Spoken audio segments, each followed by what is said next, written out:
Warbixinta beedka Ruunirgood Media ee degmada Ruunirgood ee gobolka Shabeellaha Dhexe ku soo dhawaada asxaabtayna ku xiran beedkan idinkoo mahadsan iyadoo dhammaan deegaamada gobolka Shabeellaha Dhexe gaar ahaan degmada Ruunirgood oo ka daa roobka guga isugu goos oo sidii loo baahnayn u da'ayo deegaamada iyo tuulooyinka iyo ku xiran degmada Ruunirgood wuxuu meel uga daasiran wanaagsan isagoo meelaha qaarna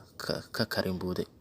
deegaamada Cariisilow gacan yar ilaa Beerdumaayo ayaa u baahan roob iyadoona badarku uu aad uga sii dhimayo maadaama uu roobku sidii ugu fiicneed oo uga diin oona kicin ku yahay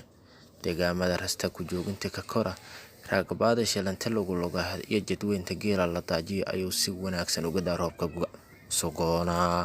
usugoona jidadka biyaha dhoobay si awood lehna uga da'ay dhanka kale deegaamada Ruunirgood ka bareeya ka koofureeya iyo kuwa ka bareeya goos ka yahay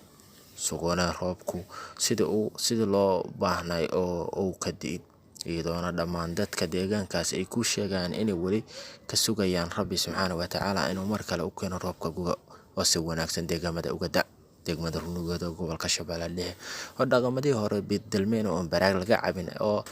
cid walba tuba la geesha maadaama ceel la keenay degmada oo laga soo jeedo ceel Maxaad Cali oo degmada u jiray qiyaastii 40 kiiloomitir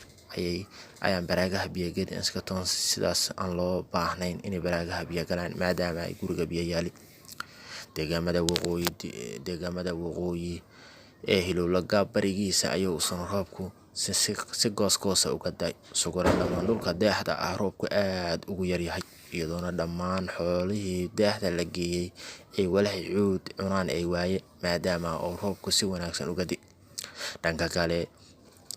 kale carra guduudka baarkiisa ayay biyo iska yaaleen iyadoona geeleyda la geeyay xoolaleedna qayb loo raray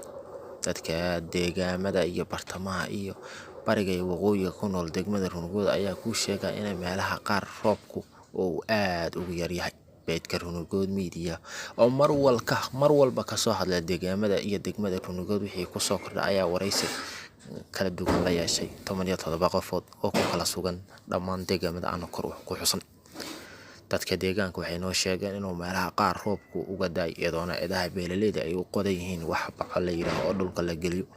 iyadoona bacaha qayb buuxsantay qaybna dhex tahay qaybna aan wax biyaaba ay gelin beedka Ruunirgood Media waxay u sheegeen inay sugayaan Alle subxaanahu wa ta'aala jawaabtiisa oo ah inuu mar kale roob u keeno wanaagsan dalaga ka baxa diirta lama dhigood markay gaarto ayay qiisi dhamaysaa deegaamada ugu badan ee degmada Ruunirgood bari ka saar sida deegaamada Cariisilow Abeesaala gacan yar iyo dhulka iyo deegaano kale iyadoona deegaanada roobku da'ay ay yihiin carra guduudka baarkiisa beedka Ruunirgood Media mar walba wuxuu warbixin ka soo diyaariyaa beed degmada Ruunirgood ee gobolka Shabeellaha Dhexe asxaabtayna ku xiran beedkan si share garay like-na saar faafiyana si aan u hanano dhammaan asxaabtayna ku kala nool dunida iyo daafaka idinkoo mahadsan